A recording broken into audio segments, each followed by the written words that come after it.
जय हिंद मेरे प्यारे साथियों। पटवारी 2022 देने वाले सभी एस्पिरेंट को ढेर सारी शुभकामनाएं अभी से ही। और इस पेपर में 30 में 30 मतलब 30 में 30 लाने के उद्देश्य से इस सेशन को मैं डिजाइन किया हूं आप सभी के लिए। इस सेशन में हम लोग विगत पेपर में जो पूछे गए प्रश्न हैं उनको इस तरह से मैं आप लोग के सामने लाया हूं ताकि एक एक क्वेश्चंस के प्रॉपर पैटर्न में डिस्कशन हो, जिससे आप जब पेपर में देंगे तो आपको लगेगा कि इन्हीं क्वेश्चन से रिलेटेड आपके पेपर में क्वेश्चंस मिले हैं जो मोस्ट प्रोबेबल क्वेश्चंस रहेंगे। तो इस सेशन में हम लोग 2019 में पेपर जो पूछा गया है उसके total complete solution with complete discuss करने वाले हैं। इस पेपर को जब आप पूरा देख लेंगे तो आपको बहुत कॉन्फिडेंस, देखिए सारे क्वेश्चंस, जब आप सारे क्वेश्चंस को एक बार अपने आंखों से नजरों से एक बार घुमा लेंगे तो आपकी कॉन्फिडेंस बहुत बढ़ जाएगा। इससे आपको ये पता चलेगा कि क्वेश्चंस पूछने का क्या लेवल है। और पेपर जब भी आप देने जाए तो एक पूरी पेपर को सॉल्व जरूर करें। इससे ये होगा कि आपके कॉन्फिडेंस बिल्टअप होगा कि पेपर किस प्रकार से विगत वर्षों में लास्ट ईयर पूछे गए हैं। क्वेश्चंस उसी से मिलता जुलता हुआ उसी लेवल से बनाया जाता है। तो इस सेशन में हम लोग डिस्कस करने वाले हैं 2019 पटवारी के जितने भी पेपर में क्वेश्चंस आए थे वो सारे क्वेश्चंस को हम लोग डिस्कस करने वाले हैं एक एक करके। अगर आपने शुरू से लेके अंत तक अगर पूरी सेशन को देख ली तो आपको एक अलग ही कॉन्फिडेंस आपके अंदर झलकने लगेगा। तो चलिए समय नष्ट न करते हुए डायरेक्ट हम सेशन को स्टार्ट करेंगे। और एक बात, अगर सेशन पसंद आए तो जरूर लाइक और शेयर कर दीजिएगा अपने साथी मित्रों दोस्तों एवं रिश्तेदारों में। और साथ ही साथ इस सेशन के बाद हम लोग कंटिन्यूसली डेली एक सेशन रखेंगे और डेली उस सेशन पे काम करेंगे। तो सबसे पहला सवाल देखिए, जो 2019 पटवारी में जो क्वेश्चन आया उस क्वेश्चन की हम बात करते हैं। सबसे पहला सवाल ये देखिए, फर्स्ट क्वेश्चन आपके सामने है, पटवारी 2019 में पूछा हुआ ये सवाल आपके सामने। कहता है कि एक संख्या को 171 से विभाजित करने पे, कोई एक नंबर है जिसे 171 से भाग देने पे शेषफल बच रहा है, रिमाइंडर बच रहा है, शेषफल बच रहा है 40। क्वेश्चन ने बोला कि जब एक कोई नंबर है, हमें पता नहीं है, जब इस नंबर को 171 से डिवाइड देते हैं तो शेषफल बच रहा है 40।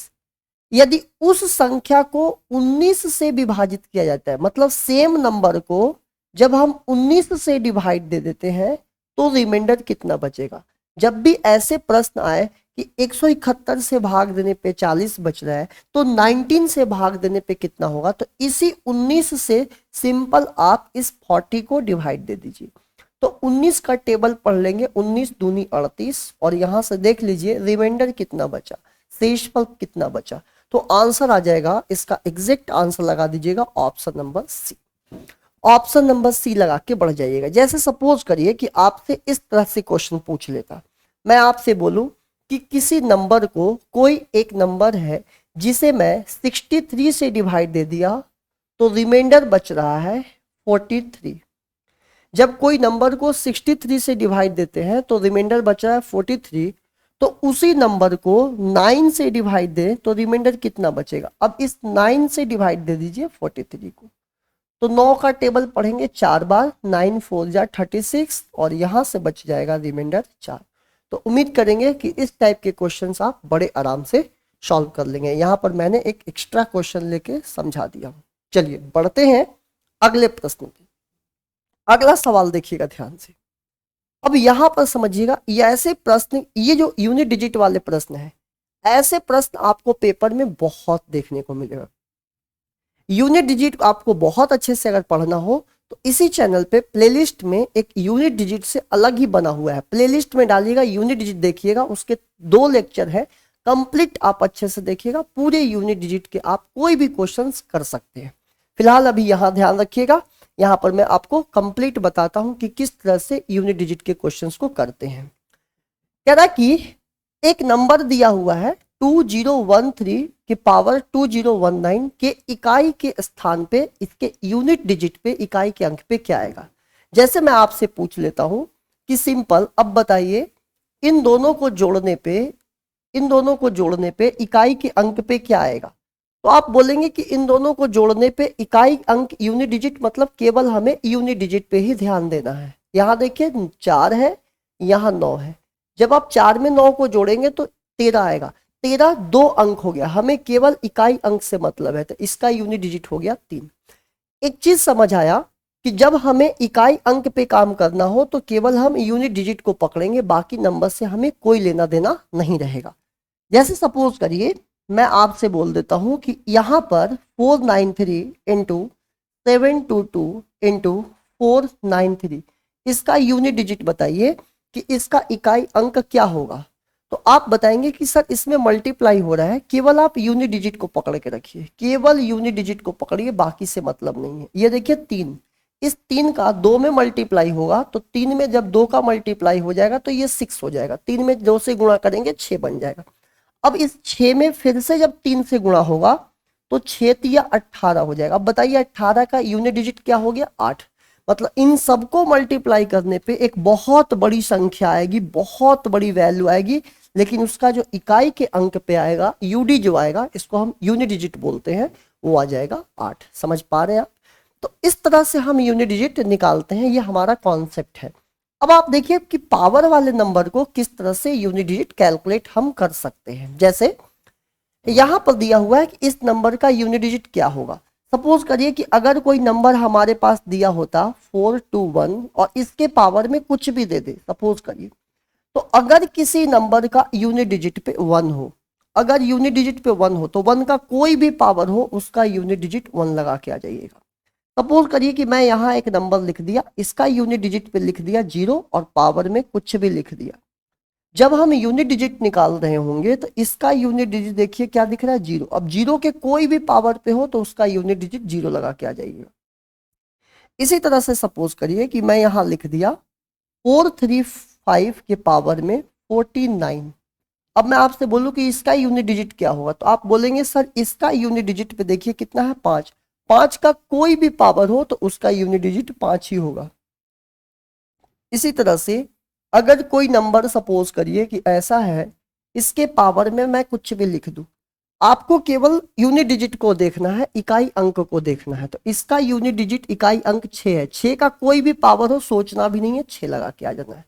तो आपको यहां से लास्ट में 1 हो कोई भी पावर 1 लगाएंगे, लास्ट में 0 हो कोई भी पावर हो 0 लगाइएगा, लास्ट में 5 हो कुछ कितना भी पावर दिया हो 5 लगाएंगे, लास्ट में यूनिट डिजिट 6 हो कोई भी पावर हो 6 लगाएंगे। इतनी बातें आपको पहले दिमाग में याद रखनी है। अब समझिएगा यहां से अगर कोई नंबर है, सपोज करिए कि उसके लास्ट में 4 दिया हुआ है, लास्ट में 4 दिया हुआ है, और एक और नंबर लेते हैं लास्ट में इसके भी 4 दिया हुआ है। अब ये बात को सब लोग ध्यान से समझिएगा, अगर किसी भी नंबर के लास्ट में अगर 4 दिया हो, यहां पर भी 4 दिया हो, तो हम पावर को देखेंगे कि इवन है कि ऑड है।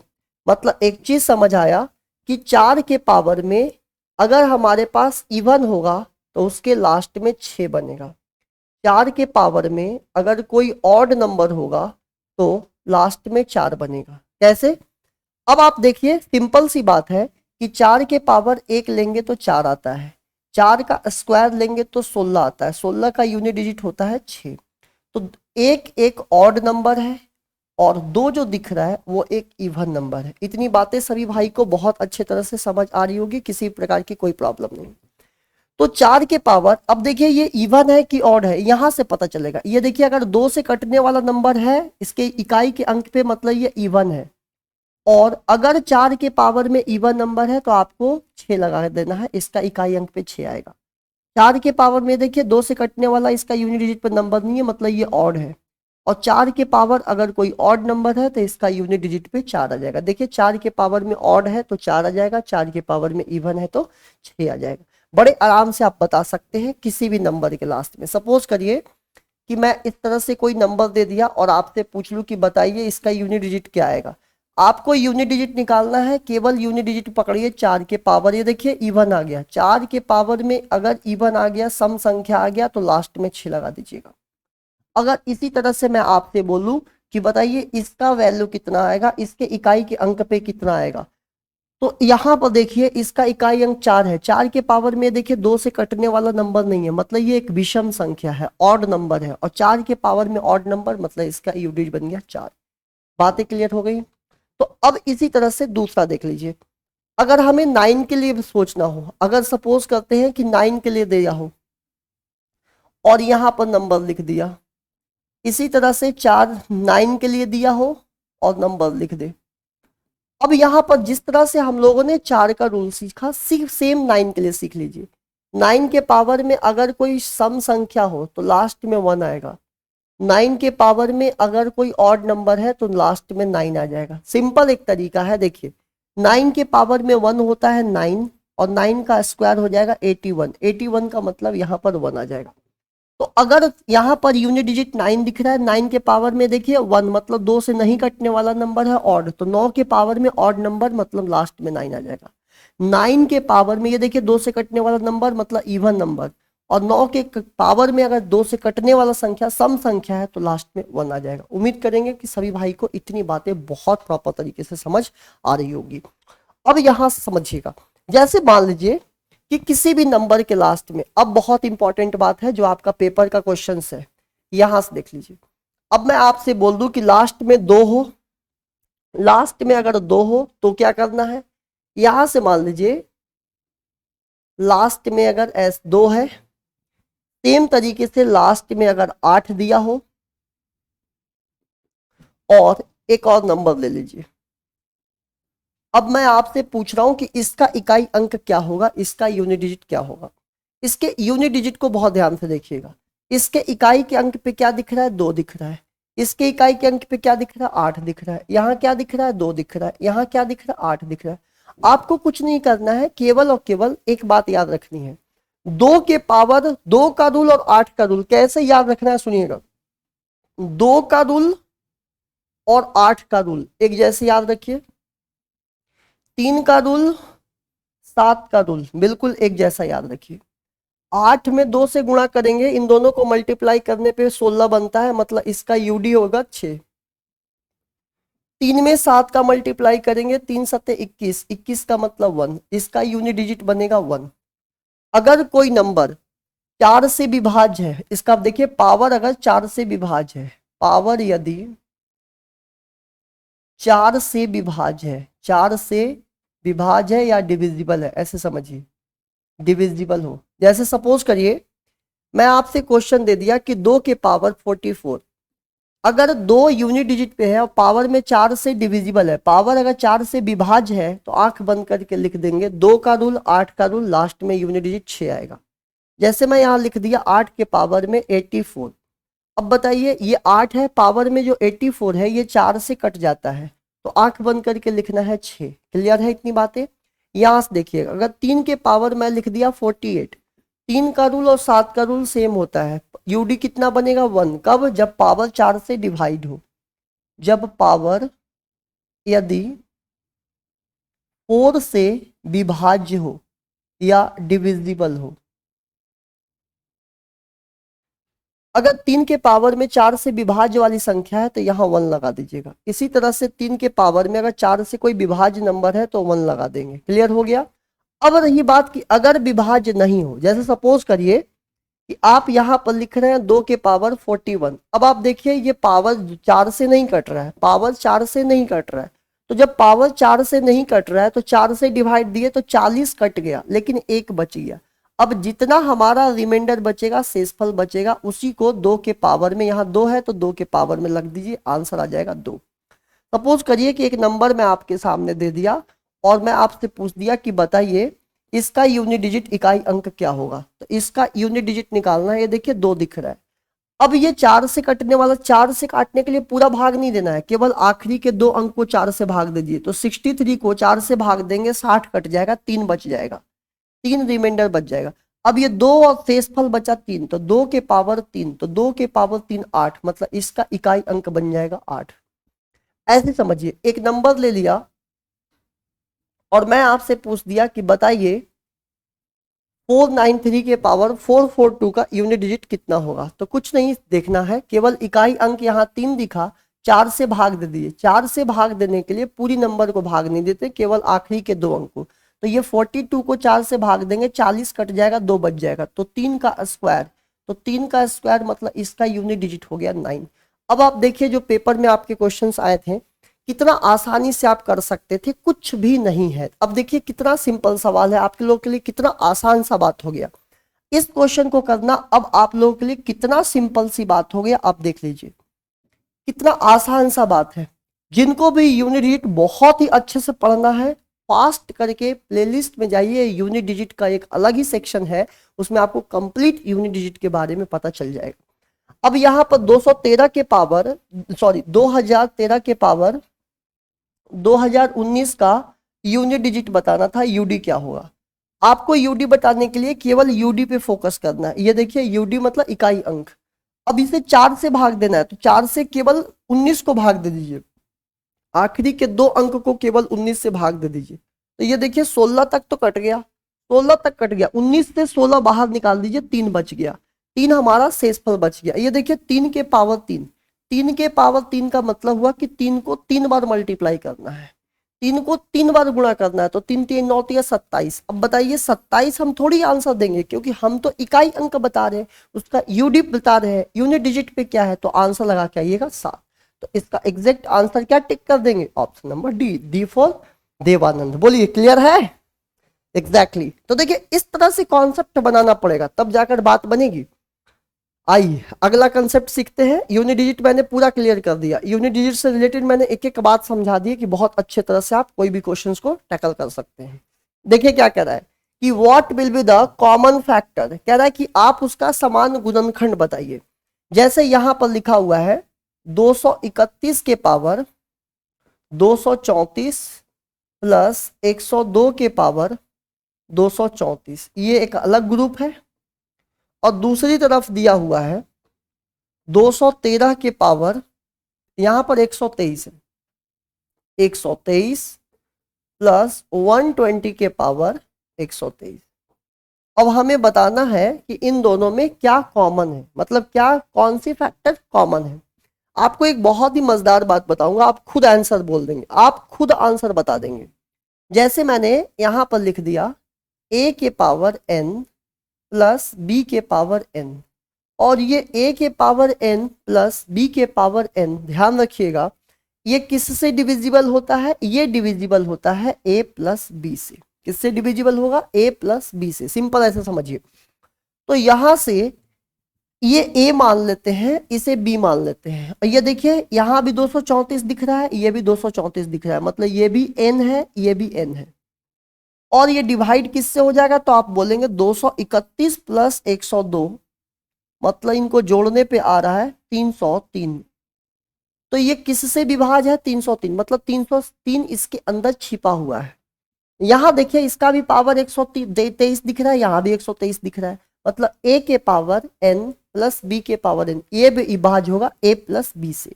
तो 213 प्लस 120 जोड़ेंगे तो यहां से आ जाएगा 333। इसके अंदर भी 333 छिपा हुआ है, इसके अंदर भी 333 छिपा हुआ है, सॉरी यहाँ 333 होगा। अब आप बताइए 333 यहाँ भी 333 यहाँ भी, तो दोनों में कॉमन क्या हो गया, 333। तो आंसर लगा के आइएगा 333।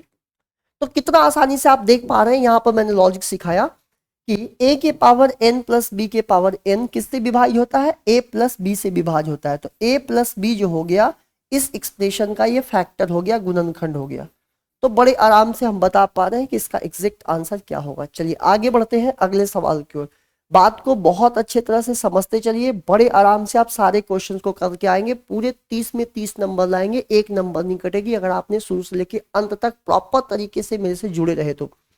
अब कह रहा है कि वह बड़ी से बड़ी संख्या कौन सी होगी जिसे 1553 और 2175 को विभाजित करने पे क्रमशः 3 और 5 शेषफल बचता है। कह रहा है कि 1553 और 2175 को विभाजित करने पे 3 और 5 बचता है। मतलब आपको बड़ी से बड़ी संख्या बतानी है, बड़ी से बड़ी संख्या, ऐसा कौन सी बड़ी से बड़ी संख्या है जब हम 1553 को भाग दे देंगे तो 3 बच जाएगा, और जब 2175 को उसी बड़ी संख्या से भाग देंगे तो 5 बच जाएगा। आप ये बताइए कि ये 3 बचने ही ना दे। मैं आपसे बोलूं कि आप अगर 9 को 2 से भाग देते हैं तो 2 चौके 8, देखिए 1 बच रहा है शेषफल। अगर ये 1 ना बचने दे, इस 9 में से मैं 1 पहले ही घटा दूं तो ये जो संख्या आएगी ये 2 इसको काट देगा। कहने का सिंपल सा एक अर्थ हुआ कि इसके अंदर 3 शेषफल बच रहा है, तो मैं ऐसा करता हूं ना कि 3 को पहले ही माइनस कर लेता हूं, तो ये बन जाएगा 1550, इसमें से 5 माइनस कर लेते, ये बन गया 2170। अब ये संख्या उस नंबर से कट जाएगा, ये संख्या भी उस नंबर से कट जाएगा, मतलब ये दोनों वो बड़ी से बड़ी संख्या से कटेंगे, और वो बड़ी से बड़ी संख्या क्या होती है, HCF। तो इन दोनों का निकाल लीजिए HCF। अब इन दोनों का HCF निकालने के लिए आप बचपन वाला तरीका मत लगाइए, आप सिंपल क्या करिए, इन दोनों का डिफरेंस ले लीजिए, इन दोनों का डिफरेंस ले लीजिए, अंतर ले लीजिए। इन दोनों का जैसे ही आप अंतर लेंगे, अंतर बन जाएगा 620। अब ये 620 को आप लिख सकते हैं 2 × 310। बोलिए 620 तो दिख नहीं रहा है ऑप्शन में, तो 620 को मैं लिख सकता हूं 2 × 310। अब देखिए ये 310 जो है, 310 इसको भी काट देगा 5 बार में, इसको भी काट दे रहा है कितने बार में, 7 बार में। तो ये 310 बड़ी संख्या है, इन दोनों को कैंसिल भी कर रहा है, इसीलिए हम आंसर करके आ जाएंगे 310। अगर ये इन दोनों को कैंसिल नहीं करता तो फिर से इसको हम दूसरा अप्रोच लगाते, फिर और कोई टर्म में ब्रेक करते। क्लियर है बातें? जैसे मैं आपसे बोलूं, सिंपल मैं आपसे एक क्वेश्चन पूछ दिया, सपोज करिए कि 45 और 75 का HCF निकालिए। मैं आपसे बोल दिया कि बताइए 75 और 45 का HCF निकालिए। तो HCF निकालने का मैंने तरीका बताया कि इन दोनों का डिफरेंस ले लीजिए, तो इन दोनों का डिफरेंस कितना आ गया, 30 आ गया। अब आप देखिए 30 इसको दोनों को नहीं काट पा रहा है, तो 30 को मैं इस तरह से लिख सकता हूं 2 × 15, 2 × 15। इसी तरह से 3 × 10 भी लिख सकते हैं, कोई इसको 5 × 6 भी लिख सकता है। तो एक एक करके चेक करिए। सबसे पहले बताइए सबसे बड़ी संख्या 15, क्या ये 15 इसको कैंसिल कर रहा है, यस। क्या ये 15 इसको कैंसिल कर रहा है, यस। दोनों को कैंसिल कर रहा है, इसीलिए HCF हमारा 15 हो जाएगा। अगर ये 15 नहीं कैंसिल करता तो धीरे धीरे हम नीचे की ओर चेक करते आते। चलिए आगे बढ़ते हैं अगले सवाल पे। ये देखिए, इसके पहले एक क्वेश्चन कुछ छूट रहा है क्या, एक बार चेक कर लेते हैं। नहीं, ठीक है, ये भी हो गया, यस। इस क्वेश्चन को सभी भाई देखिएगा ध्यान से, इस क्वेश्चन को सभी लोग ध्यान से देखिए क्या कह रहा है। देखिए कितना सिंपल सा है। यहां पर हम एक चीज समझने का प्रयास करेंगे, 3 सही 1/3। 3 सही 1/3 को हम ऐसे लिख सकते हैं 3 + 1/3। यहां से लिख सकते हैं 33 + 1/3 का स्क्वायर, 333 + 1/3 का क्यूब, 3333 + 1/3 के पावर 4। 33 पेपर में आपको इतना नहीं लिखना है, बस अभी मैं आपका पूरा कंसेप्चुअल क्लैरिटी कर रहा हूं, अभी पूरा लिखना नहीं है। पेपर में आपको कुछ नहीं लिखना है, पेपर में इतना लिखने की जरूरत ही नहीं है। बस इतना दिमाग में रखिएगा कि जो साइड में दिख रहे हैं यहाँ पर 3, ये 33, 333, 3333, इन सबको अलग लिखना है। तो 3 + 33 + 333, 3333, और यहां पर इनको हम लोगों ने अलग से लिख लिए, इनको हम लोग अलग लिख लिए। अब एक बात बताइए, जब आप इनको जोड़ेंगे तो ये वैल्यू तो नहीं आएगा, इतना ये तो नहीं आएगा बिल्कुल, क्योंकि आप इन सबको जोड़ेंगे तो ये एग्जैक्टली ऐसा नहीं आएगा, काट दो। यहां ध्यान देना, मासूम, इतना मासूम आंसर आ सकता है, इतने खतरनाक टर्म को जोड़ रहे हैं, नहीं आएगा। अब यहां ध्यान देना, 3 के पावर 4 कैसे आएगा, जब हम यहां पर एलसीएम ले रहे होंगे तो यहां से 1/3, 1/3 का स्क्वायर, 1/3 का क्यूब, 1/3 का पावर 4, 1/3 के पावर 5। तो जरा आप खुद बताइए, थोड़ा सा लॉजिक लगाइए। मुझे ये भी नहीं पता, मैं तो जोड़ूंगा भी नहीं, इसको भी नहीं जोड़ूंगा। आप सिंपल बताइए कि इसका एलसीएम कितना आएगा। आप बोलेंगे 3 के पावर 5 एलसीएम आ जाएगा, तो ये बन जाएगा 3 के पावर 4, क्योंकि एक 3 इसको काट दिया, 3 के पावर 4। 3 का स्क्वायर देखिए, 3 के पावर 5 में से 3 स्क्वायर चला गया, 3 का क्यूब, 3 का क्यूब काट दीजिए, 3 का स्क्वायर, 3 के पावर 1, और यहां से 1। ये वैल्यू हमारा बन गया कंप्लीट, और इन सभी को जोड़ने पे आ जाएगा, इन सभी को जब जोड़ेंगे तो 37035 आ जाएगा। तो आप देख सकते हैं 81 + 9 90, 90 में 27 जोड़ेंगे 117, 117 में 4 जोड़ेंगे 121। तो एग्जैक्ट आंसर बनेगा 37,035 सही 121/3 के पावर 5। आपको एग्जाम में कुछ नहीं करना था, केवल इतना देख लेना था कि 1/3, 1/3 स्क्वायर, 1/3 क्यूब, 1/3 के पावर 4, 1/3 के पावर 5 का एलसीएम लघुत्तम समापत्व 3 के पावर 5 बनेगा। जहां पर 3 के पावर 5 दिखे उसको लगा के आ जाइएगा। इतना समय लगेगा, इतना समय लगेगा। इतना बात मैंने केवल और केवल आप लोग के लिए, समझदारी के लिए, अंडरस्टैंडिंग के लिए, बिल्डअप करने के लिए बताया। अन्यथा इस क्वेश्चन को टिक करने के लिए केवल 1 सेकेंड ही सफिशिएंट था, पर्याप्त था। आइए और बातें करते हैं और क्वेश्चंस को समझते हैं। अब ये देखिए, ये क्वेश्चन क्या कहा, कहता कि यदि x स्टार y बराबर 2x प्लस वाई, क्या सीखने को मिला कि इस x में 2 का इंटू हो गया और इस y में 5 का इंटू हो गया और दोनों को जोड़ दिया गया। अब कह रहा है कि जो 3 स्टार 5 है, 3 स्टार 5 है, ये कितना ज्यादा है 5 स्टार 3 से। तो यहां एक चीज सुनिए, फर्स्ट वाले में 2 का मल्टीप्लाई करेंगे और सेकेंड वाले में 5 का मल्टीप्लाई करेंगे। ये देखिए, तो ये बन जाएगा 6 + 25, इसकी वैल्यू आ जाएगी 31।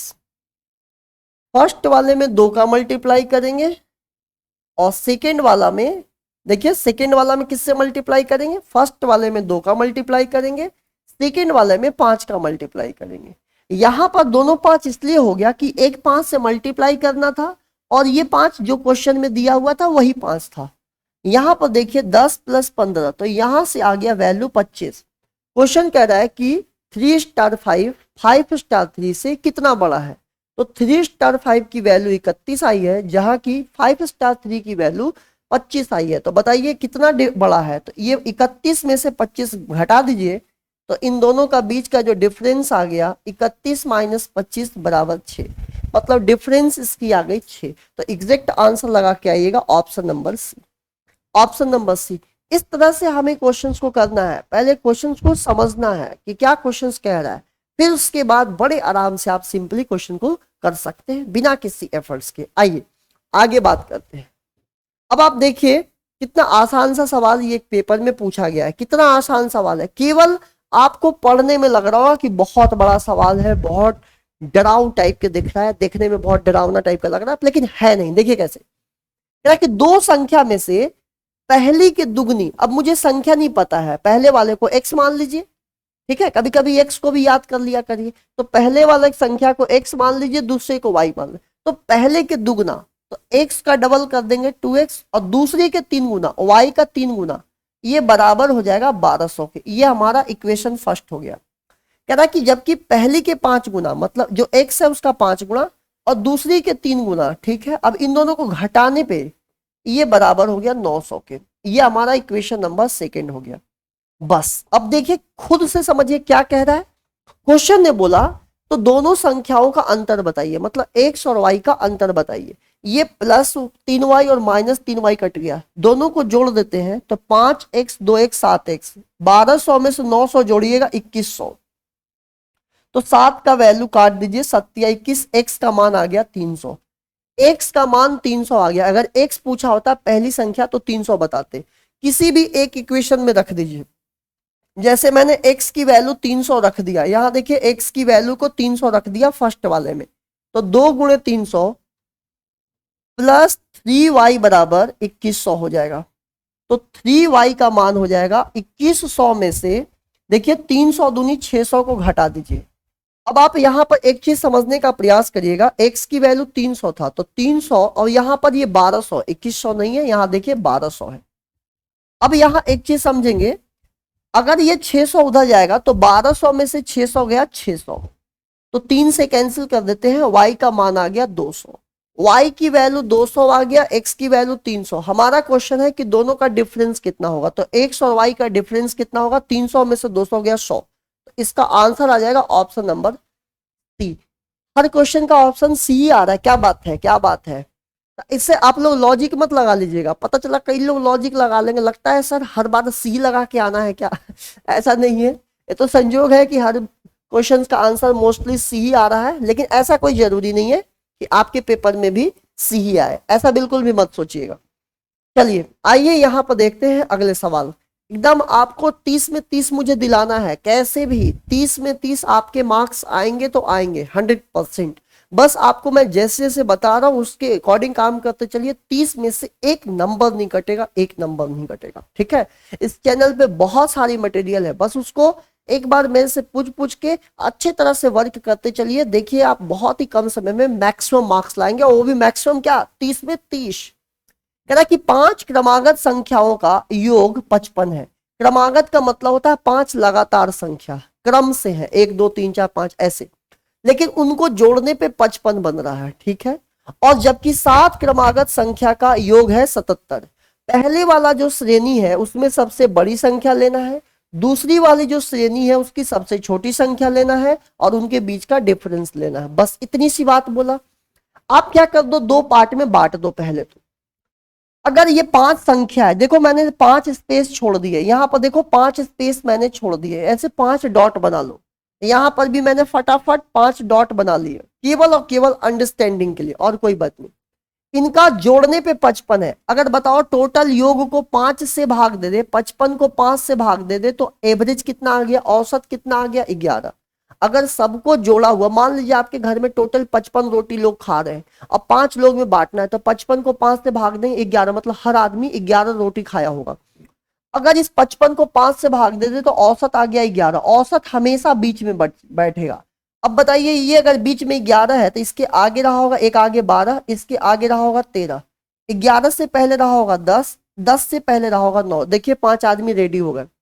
अब ये 7 लोग हैं, जोड़ने पे 77 आ रहा है, तो 77 को 7 से भाग दे देंगे, तो यहां से औसत आ गया 11। औसत बीच में बैठेगा। चलिए मैंने बीच में यहां पर बैठा दिया इसको। अब इसके आगे कौन आएगा, 11 के आगे 12, 13, 14। देखिए 3 आदमी आगे, 3 आदमी पीछे, 10, 9, 8। देखिए 7 आदमी बैठ गए हैं, 3 आगे 3 पीछे, और बीच में ये हमारा राजा बाबू बैठा हुआ है। बीच में राजा बाबू, 2 एलिमेंट आगे 2 पीछे।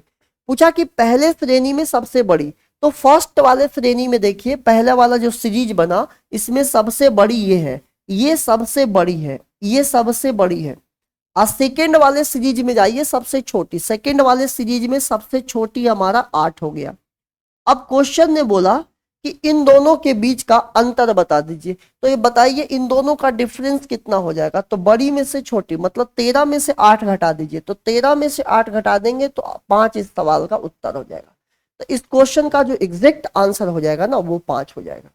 इस सवाल का जो एग्जैक्ट उत्तर हो जाएगा वो हो जाएगा 5 हो जाएगा।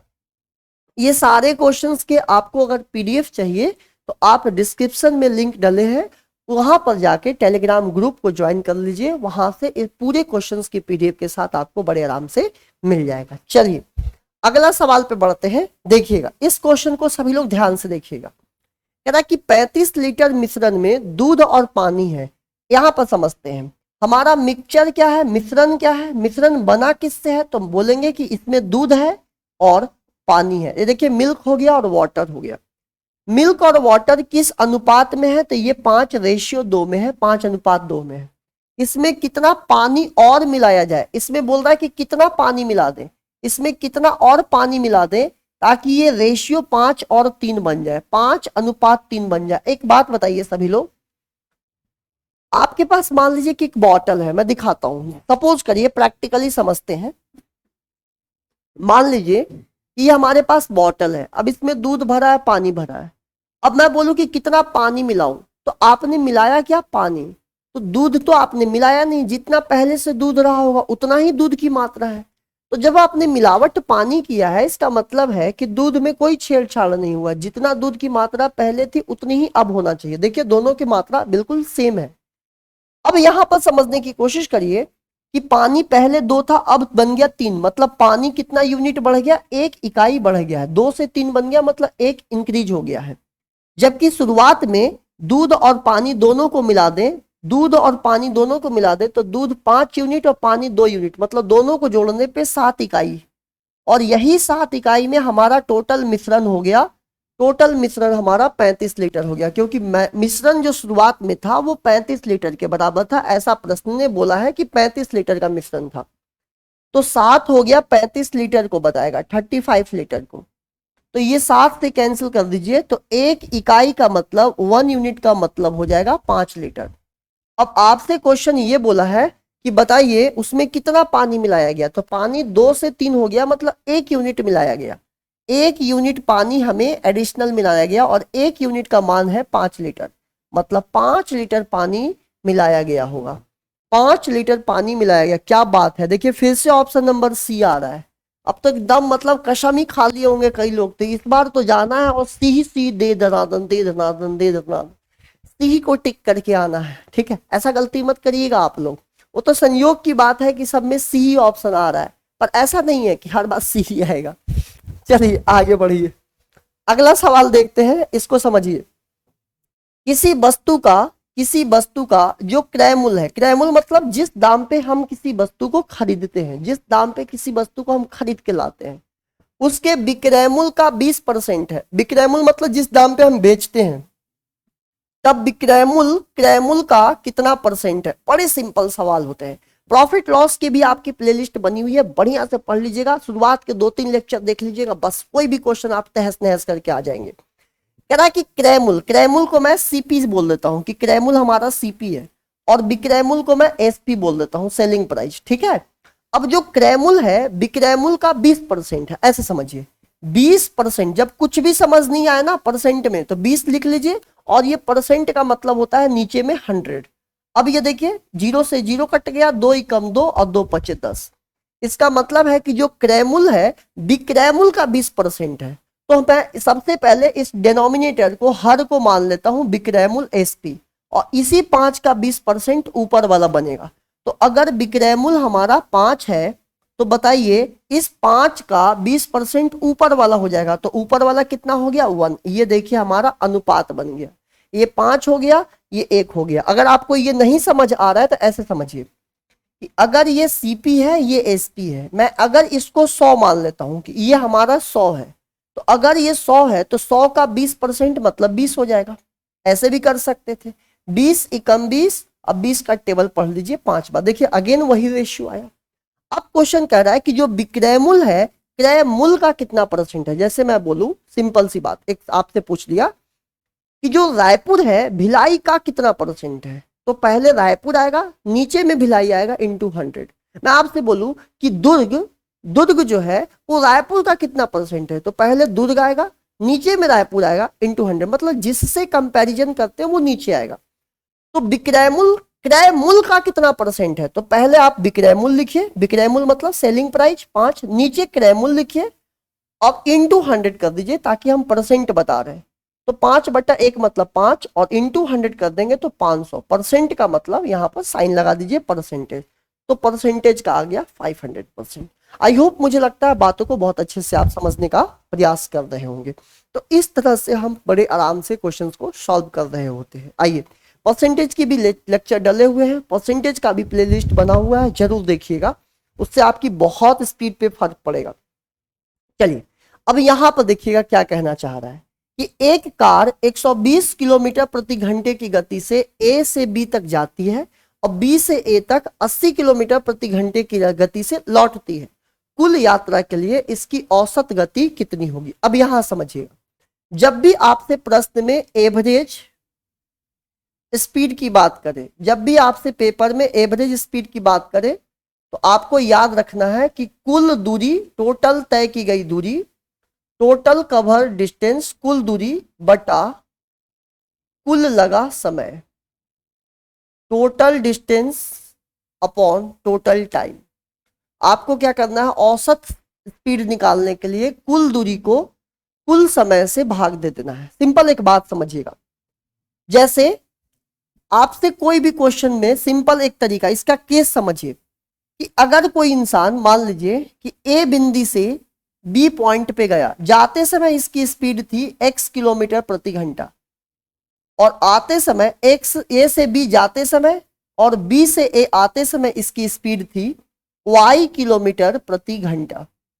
अब मैं आपसे बोलूं कि इसकी औसत गति कितनी होगी, एवरेज स्पीड कितनी होगी, तो आपको एक सिंपल बात ध्यान रखना है कि ए से गया बी और फिर बी से आया ए, तो इसकी एवरेज स्पीड का फॉर्मूला आपको ध्यान क्या रखना है, एवरेज स्पीड का फॉर्मूला ध्यान रखना है कि 2 into x y upon x plus y, 2xy upon x plus y. अब मैं आपको फॉर्मूला भी याद नहीं बोलूंगा, सिंपल तरीका भी बता दूंगा, पहले आराम से सारी बातें समझिए। तो average speed 2xy upon x plus y. जैसे प्रश्न है कि एक इंसान था, एक गाड़ी थी, वो पहले एक बिंदु से ए से गया कहां पर बी। जाते समय उसकी रफ्तार थी 120 किलोमीटर प्रति घंटा। गया वो 120 किलोमीटर प्रति घंटे की रफ्तार से, तो ए से बी पे गया और फिर बी से ए पे आया। आते समय उसकी रफ्तार कितनी थी? 80 किलोमीटर प्रति घंटा। ये हमारा x हो गया, ये हमारा y हो गया। औसत गति क्या होगा? क्या सिखाया अभी? Formula 2 into x into y, मतलब इन दोनों को आपस में मल्टीप्लाई कर दीजिए, इन दोनों को आपस में मल्टीप्लाई कर दीजिए और x प्लस वाई मतलब इन दोनों को जोड़ के भाग दे दीजिए। तो इन दोनों को जोड़ के भाग देंगे तो ये देखिए 120 प्लस 80 200। अब कितना आसानी से 0 से 0 कट गया, 0 से 0 कट गया, ये 2 से ये 2 कट गया, तो 12 × 96 किलोमीटर प्रति घंटा ये आपका आंसर हो जाएगा। लेकिन ये एक तरीका है, कर लेंगे कोई बात नहीं है, दिक्कत देखिए फिर से सी आ गया इसका आंसर। लेकिन अब मैं इस क्वेश्चन को आपको एक और सिंपल तरीका बताऊंगा, इससे भी सिंपल। इतना भी हमें नहीं करना है, इतना हमें करने की जरूरत ही नहीं है। सिंपल एक बात बताइए, एक कार ए पॉइंट से गया किस पॉइंट पे? बी पॉइंट पे, और जाते समय इसकी रफ्तार कितनी थी? 120 किलोमीटर प्रति घंटा, और फिर आते समय इसकी रफ्तार कितनी थी? 80 किलोमीटर प्रति घंटा। ये जाते समय 120 और आते समय 80। आप क्या करिए, यहां देखिए, जाते समय उसकी स्पीड थी 120, आते समय उसकी स्पीड थी, ये हमारा स्पीड हो गया। इन दोनों से कटने वाली एक संख्या बताइए। तो 80 से भी कट जाए और 120 से भी कट जाए तो वो नंबर हो गया 240, और इसी को हम दूरी बोलेंगे, डिस्टेंस बोलेंगे। ये हमारा दूरी हो गया। अगर डिस्टेंस को स्पीड से भाग दे दे, डिस्टेंस को स्पीड से भाग दे दे, तो 240 को 120 से भाग देंगे तो 2 आ जाएगा, ये हमारा टाइम हो जाएगा, समय। अब 240 को 80 से भाग दे देंगे तो 3 हमारा टाइम हो जाएगा। अब क्वेश्चन में बोला औसत चाल, तो औसत चाल का फॉर्मूला है कि कुल तय की गई दूरी, कुल तय की गई दूरी अपॉन कुल लगा समय। तो बताइए ये जाते समय इसने कितना दूरी तय की है? 240। फिर आते समय कितना दूरी तय की है? फिर से 240। तो जितने बार वो ट्रिप लगाएगा, एक बार गया फिर आया, मतलब 2 बार, तो 2 से मल्टीप्लाई कर दीजिए। मतलब 240 में 2 से मल्टीप्लाई करके जाते समय उसका ने समय दिया 2, आते समय 3, तो दोनों को जोड़ के भाग दे दीजिए। तो 5 चौके 20, 5 8 40 और 48 का टेबल 2 बार पढ़िएगा 96। तो इस तरह से भी आप क्वेश्चंस को बड़े आराम से सिंपल एलसीएम लेके 1 सेकंड में बता सकते थे, कोई फॉर्मूला रटने की जरूरत नहीं है। ऐसा नहीं है कि आप फॉर्मूला याद करेंगे तभी क्वेश्चन बनेगा, उसके अलावा भी बहुत सारे तरीके हैं, बहुत सारे रास्ते हैं जिसके माध्यम से आप क्वेश्चंस को बड़े आराम से सॉल्व कर सकते हैं। उम्मीद कर रहे हैं सारी बातें को आप बहुत ही अच्छे तरह से समझने का प्रयास कर रहे होंगे। जैसे मैं बोलूं कि एक समचतुर्भुज की प्रत्येक भुजा 39 सेंटीमीटर है। अब एक समचतुर्भुज है, ये देखिए हमारा रोम्बस हो गया, इसे हम बोलते हैं रोम्बस, जिसकी चारों भुजा समान लंबाई की है, लेकिन ये 90 डिग्री प्रत्येक कोण नहीं है, ट्विस्टेड है। अब प्रत्येक भुजा 39 है, मतलब 39 की ये भी है, 39 की ए भी है, 39 की ये भी है, 39 की ए भी है। इसमें से एक विकर्ण की लंबाई 72 सेंटीमीटर है। अब यहां देखिए इसके 2 विकर्ण होते हैं। विकर्ण मतलब जो कॉर्नर अपोजिट कॉर्नर को मिला दीजिए, आपके घर के कॉर्नर में जो अपोजिट विपरीत वाले जो किनारे हैं, कोने हैं, उनको मिला दीजिए। इसमें 2 विकर्ण बन गए। एक विकर्ण की लंबाई 72 होती है। अब समचतुर्भुज की एक प्रॉपर्टी होता है कि दोनों विकर्ण एक दूसरे को 90 डिग्री की पे काटते हैं। कितने डिग्री पे काटते हैं? 90 डिग्री पे। 72 का आधा हो जाएगा 36 36, और ये विकर्ण बराबर बराबर हिस्सों में बट जाता है। अब बताइए ये 90 है, तो 90 के सामने हमारा कर्ण होता है। यहाँ देखिए ये 39 बना किससे होगा? 3 गुणे 13, और ये 36 किससे बना होगा? बताइए 3 गुणे 12। तो मैं ऐसा बोल सकता हूं कि 3 इसमें भी है, 3 इसमें भी है, तो 3 यहां पर भी होगा, क्योंकि ये जो त्रिभुज बना होगा कुछ इस तरह से बना होगा।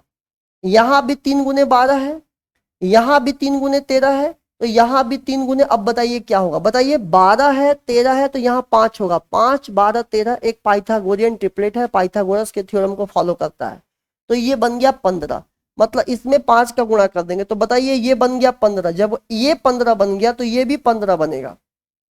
तो अब बताइए एक हमारा विकर्ण की लंबाई 36 36 72 दिया हुआ था पेपर में, दूसरा विकर्ण की लंबाई बन गया 15 15 30। अब दोनों का अंतर ही पूछा था, दोनों दोनों विकर्ण की लंबाई का अंतर, तो 72 में से 30 गया 42, 72 में से 30 गया 42। ऑप्शन नंबर, फिर से ऑप्शन नंबर सी ही उत्तर है। कितना मजेदार बात है, फिर से ऑप्शन नंबर सी है। अगर किसी भी भाई को ये पता चल जाता कि ऑप्शन नंबर सी ही लगा के आना, तो भी मैक्सिमम क्वेश्चन सही कर लेता, क्योंकि अभी तक जितने भी सवाल लगाए हैं मैक्सिमम क्वेश्चन का आप आंसर देख रहे हैं सी जा रहा है। पर आप लोग ऐसे गलती मत करिएगा, क्योंकि आप लोग भैया एक्सपर्ट आदमी से पढ़ रहे हो, और जब एक्सपर्ट आदमी से पढ़ रहे हैं ना, तो हम लोग तो कोई भी क्वेश्चन का तहस नहस कर देंगे, चाहे कोई भी क्वेश्चन हो, कोई भी क्वेश्चन हो तहस नहस कर देंगे। देखिए अब आपसे यहां पर समझिएगा क्या कह रहा है। यदि ए रेशियो बी दिया है 3:4, अगर आपसे ए रेशियो बी दिया है, ए रेशियो बी दिया है 3:4, इसका मतलब हुआ कि ए बटा बी दिया है 3/4, तो ए का मान हो गया 3, बी का मान हो गया 4। अब आपसे क्या पूछा है यहां पर देख लीजिए, आपसे क्या पूछा है यहां देख लीजिए, आपसे पूछा है कि ए स्क्वायर, एक मिनट, आपसे पूछा है कि A square plus B square upon A plus B का होल स्क्वायर कितना होगा। बहुत ध्यान से समझिएगा सभी लोग, बहुत ध्यान से समझना है। अब यहां से बताइए, यहां से ए का मान 3, तो 3 का स्क्वायर कितना हो गया 9, बी का मान है 4, 4 का स्क्वायर कितना हो गया 16। यहां पर रख दीजिए ए का मान 3, बी का मान रख दीजिए 4, स्क्वायर कर दीजिए, तो 16 में 9 जोड़ेंगे 25, 4 में 3 जोड़ेंगे 7, 7 का स्क्वायर हो गया 49। इसका मतलब हुआ कि 25/49 को हम अनुपात में लिखना चाहे तो 25:49 हमारा आंसर हो जाएगा। 25:49। ओ माय गॉड, फिर से ऑप्शन नंबर सी, एक बार फिर से ऑप्शन नंबर सी। पेपर का एग्जैक्ट यही पैटर्न था, मैं अपने मन से कोई भी ऐसी बनावटी नहीं कर रहा हूं। ऑप्शन नंबर का एग्जैक्ट ऑप्शन का पैटर्न भी यही था, फिर से ऑप्शन नंबर सी है ना मजेदार। अगर वीडियो पसंद आ रहा हो तो एक बार लाइक जरूर करिएगा, मैक्सिमम लोगों तक पहुंचाइएगा, क्योंकि ये इतना फ्रूटफुल है। और हर दिन आप लोग को, जब तक मैं 30 में 30 नंबर आपको नहीं दिला दूंगा तब तक मुझे चैन नहीं आएगा। एकदम best content, best approach, best method, best trick, हर कुछ बताऊंगा आपको। और इस चैनल पे बहुत सारी आप लोग के लिए प्लेलिस्ट बनी हुई है बढ़िया से। स्टार्टिंग के 2-2, 3-3 लेक्चर भी अगर आप हर चैप्टर के देख के चले जाएंगे तो आप पेपर में तहस नहस करके आ जाएंगे। पेपर में आप धुआं धुआं उड़ा देंगे, पेपर में मतलब आपके बस में रहेगा पेपर। अब देखिए क्वेश्चन क्या कर रहा है कि 35 विद्यार्थी हैं, 35 विद्यार्थी है, और एक कक्षा में विद्यार्थी की औसत आयु 17 है, मतलब 35 विद्यार्थी है और हर आदमी 17 साल का है। ऐसा बोल रहा है कि हर आदमी 17 साल का है, 35 बच्चे, हर आदमी 37 साल का। यदि छात्रों और उसके कक्षा शिक्षक की भी औसत आयु 18 साल है। अब जितने बच्चे थे 35 ठीक है, इसमें एक टीचर भी आ गए, इसमें एक टीचर भी शामिल हो गए, बताइए एक टीचर और आ गए, तो 35 लोग पहले थे, एक टीचर और शामिल हो गए, अब कितने लोग हो गए 36। अब इनकी एवरेज पहले 17 था, अब हो गया 18, तो बताइए कितना बढ़ गया, 1 बढ़ गया, औसत पहले से 1 बढ़ गया। आपको क्या करना है, सिंपल एक बात याद रखिएगा, इस इंसान को घेर लीजिए, इसका मल्टीप्लाई इससे कर दीजिए, तो जल्दी से बताइएगा 35 में 1 से मल्टीप्लाई करेंगे तो 35 ही कम 35, और इस 1 का इंटू यहां से कर देंगे तो 18 में 1 से इंटू करेंगे तो 18 ही कम 18, तो 35 में 18 जोड़ दीजिए, तो जो टीचर आए हैं, जो आदमी आएगा या जाएगा उसकी वैल्यू को बताता है। तो ये किसकी एज हो गया, टीचर का, तो ये शिक्षक का एज हो गया 53 साल। तो ऑप्शन नंबर फर्स्ट, टीचर जो आए हैं वो 53 साल के रहे होंगे। अगर आपको ये नहीं भी आ रहा है तो सिंपल आप मेंटली बता सकते हो मन में। देखो कैसे, देखो कैसे, खुद प्रैक्टिकली फील करो। मान लो कि आपके घर में 35 लोग थे, 35 लोग आपके घर में, और हर आदमी का औसत 17 साल है, मतलब हर आदमी 17-17 का है। एक आदमी आपके घर में आ गया, उस आदमी की वजह से हर आदमी का औसत 18 हो गया, मतलब समझे, वो जो आदमी आया है मान लो कि वो भी 17 साल का होता, अगर वो आदमी 17 साल का होता तो हम लोग की औसत नहीं बढ़ती, हम सब 17 के ही रहते, क्योंकि हम लोग पहले से 17 के थे, वो भी 17 का आ गया, ठीक है, सब मौज कर रहे हैं। लेकिन उसके वो 17 का नहीं आया, 17 से कुछ ज्यादा का आया है, तो 17 से कुछ ज्यादा का आया। अब कितना ज्यादा का आया है बताइए, उसके आने से हमारी औसत पहले 17 थी, अब 18 हो गई, कितनी बढ़ गई, 1। तो 1 साल 1 साल 1 साल 1 साल 1 साल कितने लोग बढ़े होंगे, तो 35 लोग तो हमारे घर में थे, तो हर आदमी 1-1 केजी बढ़ गया, और वो जो बंदा आया है वो भी अपना 1 केजी लेके आया होगा, तो 35 में ही 36 लोग बढ़े होंगे। अब बताओ तेरे 17 से 36 ज्यादा, 17 से 36 ज्यादा मतलब वो जो आदमी आया होगा 53 साल का आया होगा। देखो मेंटली कर सकते हैं, अगर आप यहां से नहीं कर पा रहे तो वहां से कर लीजिए, पर करके आना है। 30 में 30 फोड़ना है, बस एक ही दिमाग में बात रखना है,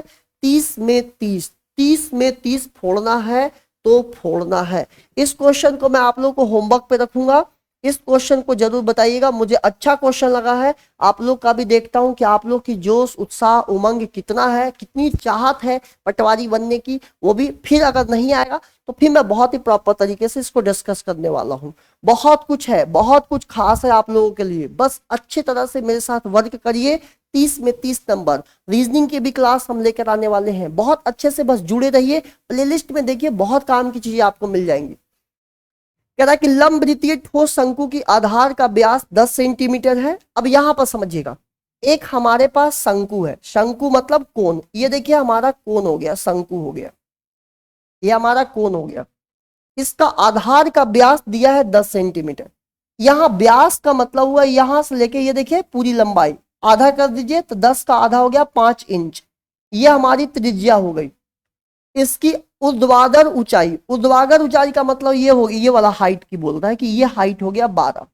अब बताइए ये एक प्रकार का त्रिभुज है कि नहीं, 90 डिग्री है, देखिए 90 डिग्री का कोण बन रहा है। 5 12 ट्रिपलेट पढ़ाया था 13। बोल रहा है कि शंकु का पृष्ठीय क्षेत्रफल कितना होगा। पृष्ठीय क्षेत्रफल आपको पता है कि इसकी पृष्ठीय क्षेत्रफल क्या होता है, pi R square plus pi R L. आप चाहें तो एक साथ लिख सकते हैं, पर पाई आर स्क्वायर होता है किसका, ब्रेथ का, और पाई आर एल कंप्लीट का। पाई दोनों में से पाई आर कॉमन ले लीजिए, तो यहां से बचेगा आर प्लस एल। क्लियर। पाई का मान बोल देंगे जल्दी से 22/7, आर का मान आ गया 5। यहां से देखिए एल प्लस आर, एल का मतलब होता है ये स्लांट हाइट, ये हमारा एच हो गया, ये आर हो गया। तो एल प्लस आर मतलब 13 में 5 जोड़ेंगे तो 18 हो जाएगा, 13 में 5 जोड़ेंगे तो कितना हो जाएगा, 18 हो जाएगा, 13 में 5 जोड़ेंगे 18 हो जाएगा। इस तरह से हमें यहाँ से बड़े आसानी से सॉल्व कर लेना है और आंसर आ जाएगा। एक बार यस करके बोलिए, बातें सभी को समझ आ रहा है कि नहीं आ रहा है, एक बार मेरे प्यारे भाई जल्दी से बताइएगा। सभी भाई यस करके बताइएगा, क्या आप लोगों को प्रॉपर तरीके से बातें समझ आ रही हैं। किसी भी प्रकार की अगर कोई प्रॉब्लम, कोई दिक्कत किसी प्रकार की अगर लगता है तो आप मेरे से पूछ सकते हैं, कोई दिक्कत नहीं, हर चीज यहाँ पर प्रॉपर सोल्व करेंगे। आप यहां से चाहे तो 22/7 की जगह 3.14 भी लिख सकते हैं, ठीक है, और इसको मल्टीप्लाई कर देंगे, बड़े आराम से आंसर निकल जाएगा। बोलिए, चलिए आगे बढ़िएगा। अब यहां पर देख लीजिए, अभी बहुत सारे पेपर डिस्कस करूंगा, हर दिन शिफ्ट डिस्कस हुआ। 4 लड़के ने एक साथ अपनी पिस्टन से गोलियां चलाई, उसके बाद वे हर अंतराल 4 5 6 और 8 सेकंड के बाद फायर करते हैं। मतलब एक जो लड़का है वो 4 सेकंड के बाद फायर किया, दूसरा ने 5 सेकंड के बाद, तीसरे ने 6 सेकंड के बाद, चौथे ने 8 सेकंड के बाद। तो आप क्या करिए, ऐसे सवालों में एलसीएम निकाल लीजिए, एलसीएम निकाल लीजिए। एलसीएम मतलब वह छोटी से छोटी संख्या जो 4 से भी कटे, 8 से भी कटे, 4 से भी कटे, 8 से भी, 5 से भी कटे, 6 से भी कटे और 8 से भी कटे। तो जल्दी से बताइएगा इन सभी से कटने वाली संख्या कितनी होगी, 120 आएगी क्या? जल्दी से बोलिए, 120 आएगी क्या? 120 एक ऐसा नंबर है जो सबसे कट जाता है और सबसे छोटी है, इससे छोटी कोई संख्या नहीं है। अब क्वेश्चन कह रहा है कि 30 मिनट पहले शॉट के बाद, यहां देखिए 30 मिनट पहले शॉट के बाद उन्होंने कितनी बार एक साथ शूट किए होंगे। मतलब 120 सेकंड के बाद ये लोग फिर से शूट करेंगे, ऐसे समझो।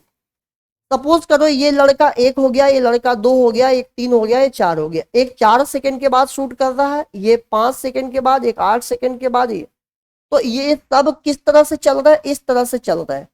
अब ये जहां पर इनका एलसीएम आया होगा, जिस जगह पे एलसीएम आया होगा वहां पर ये सब एक साथ पहुंच गए होंगे।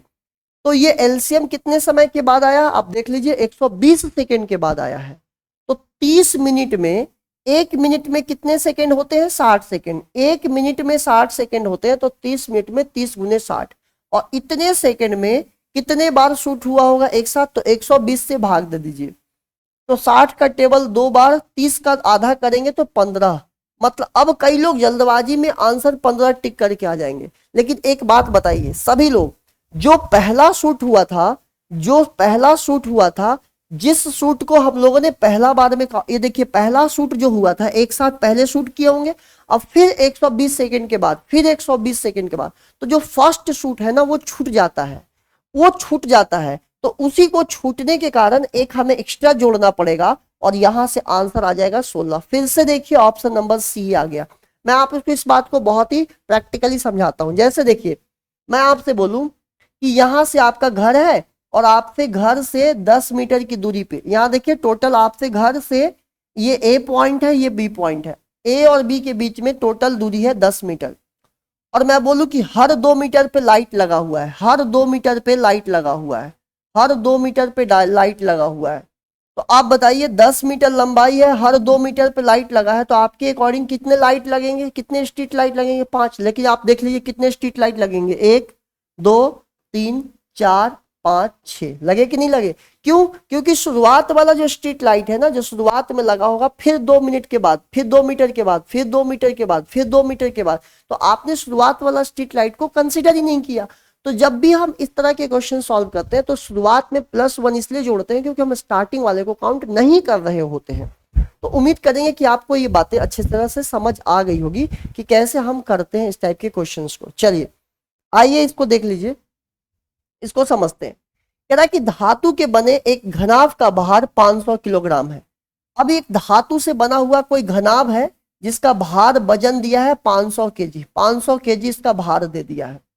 अब इसकी विमाओं का, पूर्व की विमाओं का 20% कर दिया जाए, जितना उसका पहले लंबाई था, चौड़ाई था, ऊंचाई था, उसका 20% कर दें। 20% मतलब 1/5। तो पहले अगर उसकी लंबाई 5 था तो 5 का 20% मतलब 1, ऐसे समझिए। अगर पहले 100 था तो 100 का 20% मतलब 20। अब बताइए इसको छोटा करके लिखेंगे तो 20 25 100, अब 20 एकम 20, तो इसी को 5/1 लिख लेते हैं। पहले उसकी लंबाई 5 थी लेकिन अब उसकी लंबाई 1 हो गया, पहले उसकी चौड़ाई 5 थी अब 1 हो गया, पहले उसकी ऊंचाई 5 थी अब 1 हो गया। क्लियर है? तो जितनी पहले उसकी आयतन लंबाई थी 1 उसका 20%, उसका चौड़ाई 20%, ऊंचाई 20%। और हमें बताना है कि अब बताइए उसकी वजन कितनी हो गई। तो शुरुआत जो वजन का अनुपात होगा वो डायरेक्टली प्रोपोर्शनल हो जाएगा वॉल्यूम के, क्योंकि आपको पता है कि वॉल्यूम में, आयतन में अगर हम डेंसिटी से गुणा कर देंगे तो हमें वजन यहां से निकल जाता है। इतना मत जाइए, फिजिक्स विजिक्स पे नहीं जाना है, सिंपल समझिए। जो वजन का अनुपात होगा वो आयतन पे डिपेंड करेगा। अब यहां से देख लिए नीचे 1 1 1 का कोई मतलब नहीं है, 5 5 5 ये तीनों मिलके 125 बन जाएंगे। 125 का टेबल 4 बार, मतलब जो वजन बनेगा W2 की वैल्यू हो जाएगी 4 केजी।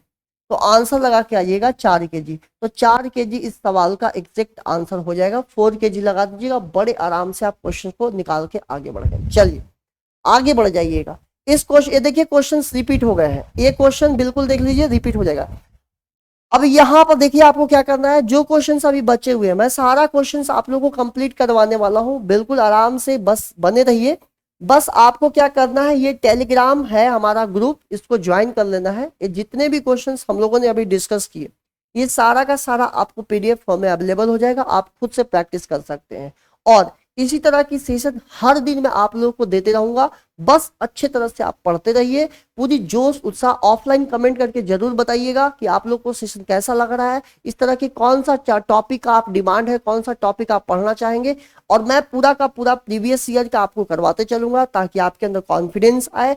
और एक ही लक्ष्य है हमारा, 30 में से 30, एक नंबर नहीं कटना चाहिए किसी भी विद्यार्थी का, किसी भी भैया का, किसी भी बहन का। इसलिए इस वीडियो को जितना ज्यादा हो सके, जो लोग भी पटवारी 2022 में बैठने वाले जो लोग हैं, जो भी छत्तीसगढ़ पटवारी में बैठ रहे हैं इस बार, पूरी की पूरी एक ही उनकी एम है, 30 में 30, मैथ में एक नंबर नहीं कटना चाहिए, एक नहीं। इस वीडियो को इतना शेयर करिएगा, इतना शेयर करिएगा ताकि हर एक बंदे का, हर एक एस्पिरेंट का मैक्सिमम से मैक्सिमम स्कोर हो सके। चलिए मिलते हैं नेक्स्ट वीडियो में, तब तक खुद का ख्याल रखिए, खुश रहिए, मस्त रहिए, हंसते मुस्कुराते रहिए। फिर अगला दिन हमारा नेक्स्ट सेशन रहेगा, उसमें हम प्रीवियस ईयर का फिर क्वेश्चन डिस्कस करेंगे बेस्ट अप्रोच के साथ। अप्रोच मैटर करता है, अप्रोच किसी क्वेश्चन को कितना सिंपल तरीके से आपको बता देंगे कि आप आराम से उस क्वेश्चन को सोच सकते थे, बहुत बहुत तरीके से आप क्वेश्चन को सॉल्व कर सकते हैं। और मेन यही है। चलिए love you to all, best of luck, मिलते हैं अगले क्लास में।